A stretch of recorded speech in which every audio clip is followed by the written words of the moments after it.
Alors, bonjour à tous, on commence le nouveau chapitre de Sociaux, chapitre 7 sur les liens sociaux. Alors, bon, bah, voilà la présentation habituelle, hein. Donc, les notions que vous devez maîtriser, euh, ainsi que donc le programme qu'il faut qu'on voit au cours de ce chapitre, que je vous laisserai recopier et lire par la même occasion. Donc, alors, pas comme d'habitude, hein, je vais lire ce que j'ai rédigé et je vais faire des commentaires. Là, je risque de faire davantage de commentaires puisque c'est des chapitres de sociologie et bon, il y a pas mal de choses un peu subtiles, un peu plus compliquées, qui méritent qu'on s'y arrête régulièrement. Donc, on va faire donc comme d'habitude. Alors, on vous lirez, mais donc le chapitre est consacré à la question du lien social. D'accord? C'est au programme. Donc on y va. Donc, depuis en lien, accroche, hein, en lien avec l'actualité. Depuis le début du confinement qui a débuté le 17 mars 2020, un rituel s'est instauré chez les habitants des villes. En effet, tous les soirs à 20 h, vous aurez remarqué, hein, au bord des fenêtres et sur les balcons, ces habitants viennent applaudir les personnels soignants. Donc, ce rituel est de plus en plus répandu, hein. Il y a davantage de gens qui s'y adonnent tous les soirs à 20 h, hein. Et ce rituel montre, et sa diffusion, hein, vient montrer la solidarité de la population envers les personnes soignantes, hein, qui sont les plus exposées au coronavirus et qui travaillent dans des conditions difficiles. Donc tout ça, c'est pour cadrer le chapitre, hein.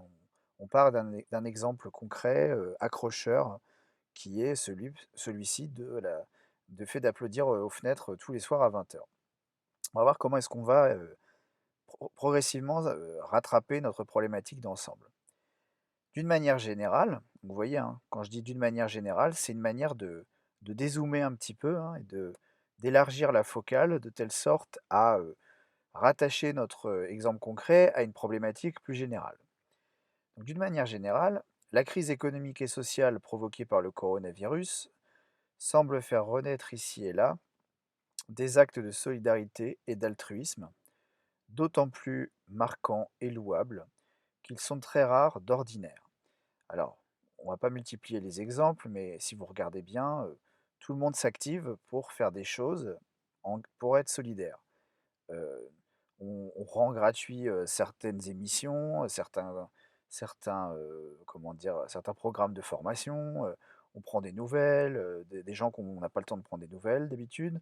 On appelle les gens, on essaye de surveiller que tout le monde va bien. Enfin, autant de choses qui d'habitude n'arrivent pas, puisque on est quand même largement dans des sociétés individualistes. On va y revenir.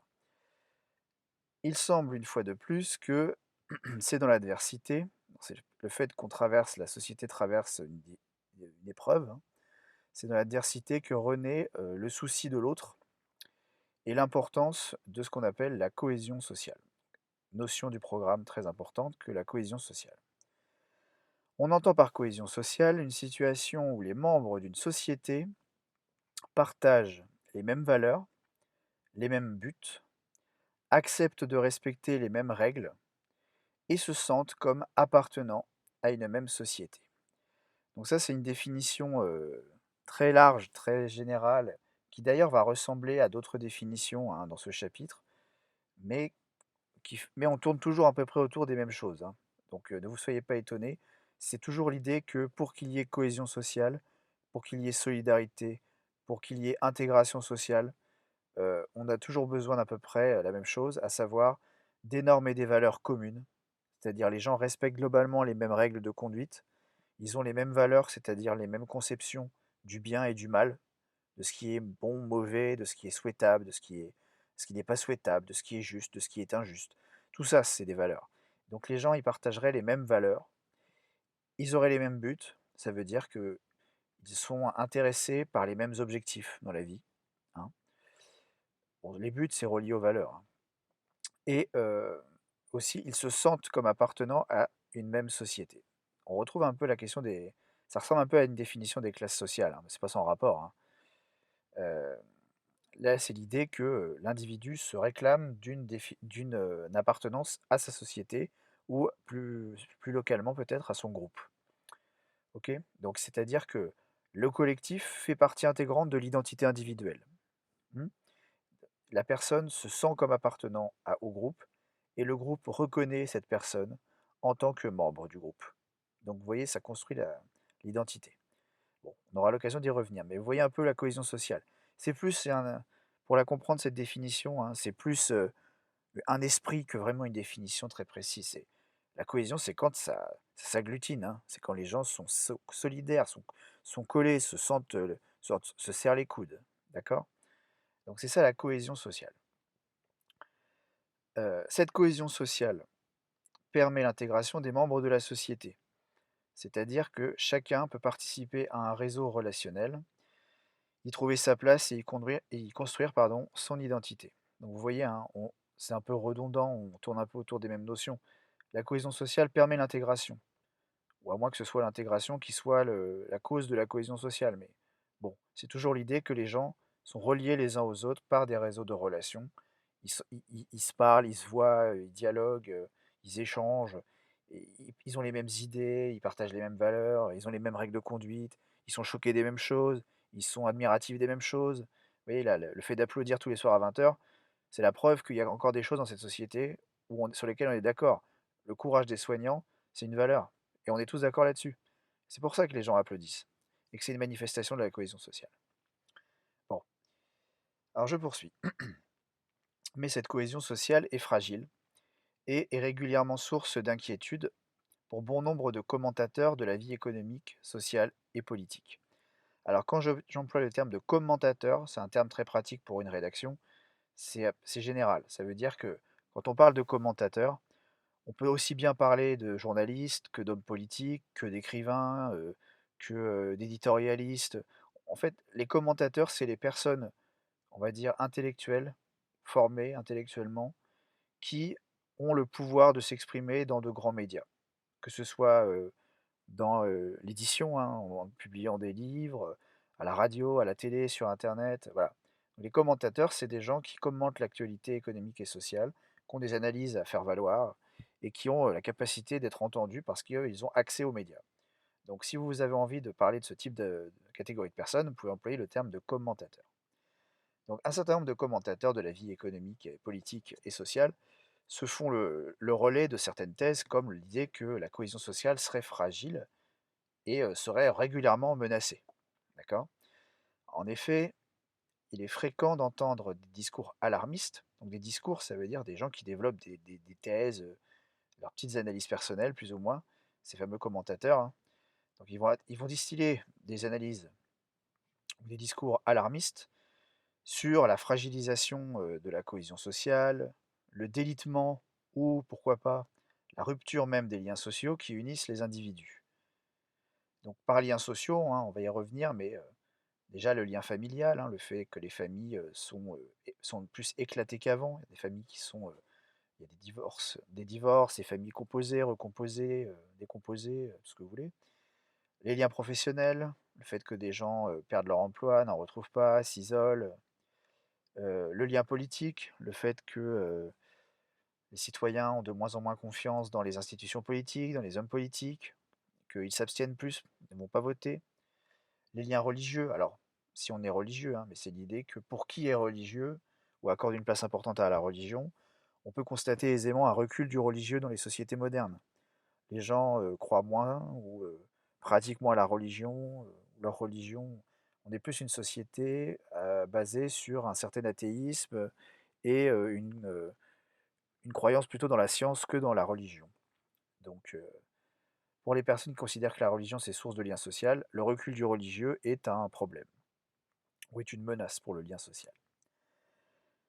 Je poursuis. En parallèle de ces discours, se déploient des analyses, parfois caricaturales, ça c'est important de le préciser, hein.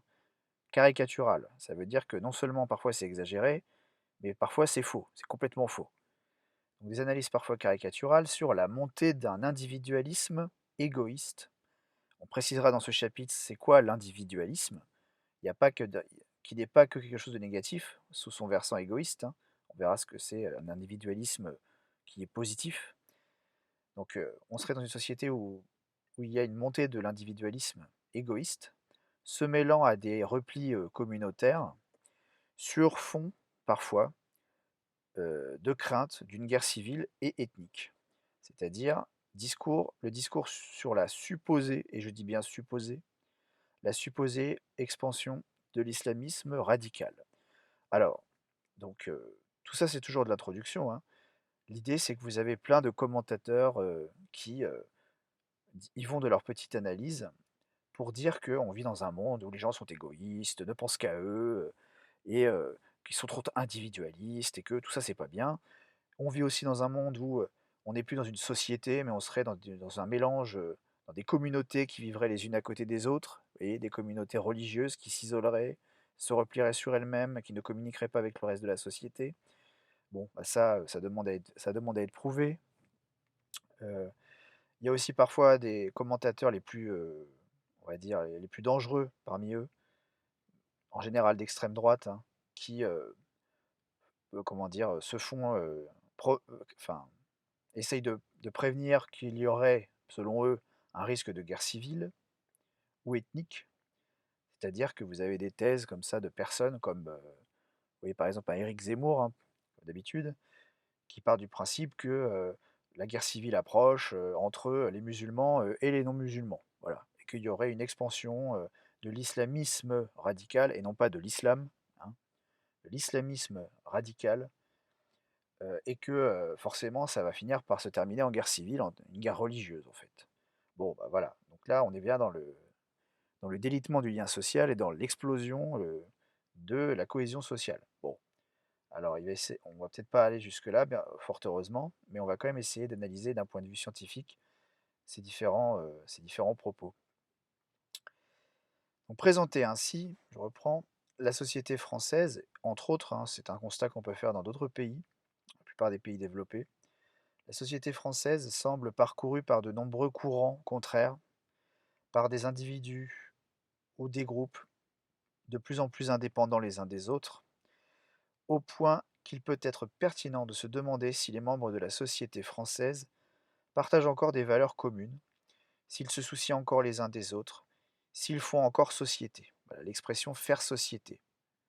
C'est l'idée que on a tous conscience de faire partie d'une même société et qu'on doit être solidaire. Donc la solidarité en période de pandémie donne de l'espoir, mais qu'en sera-t-il après? Alors là, bon, un petit peu pessimisme comme transition, mais certes, les gens applaudissent au balcon, mais est-ce que la solidarité se maintiendra après? Ou est-ce que tout le monde retournera dans sa petite vie, personnelle, à penser à son intérêt personnel, individuel? Ou est-ce qu'on va penser plus collectif après la pandémie? Voilà une question, qui a un lien direct avec notre chapitre. On se demandera donc dans ce chapitre comment évoluent les liens sociaux et ce qu'on appelle la solidarité dans un contexte où l'individu s'affirme de plus en plus. Ça veut dire dans le contexte où l'individu, c'est l'idée que, hein, une personne seule est maître de ses choix et mérite d'avoir la liberté de choisir ce qui est bon pour elle et de vivre sa vie comme elle l'entend. Voilà, on a déjà un petit peu parlé dans le chapitre sur les classes sociales. Donc le fait que la notion d'individu s'affirme de plus en plus, comment la solidarité se transforme suite à cette tendance de l'individu à penser surtout à son intérêt en premier. Donc j'arrête la vidéo tout de suite, on reprend juste après pour rentrer dans le vif du sujet.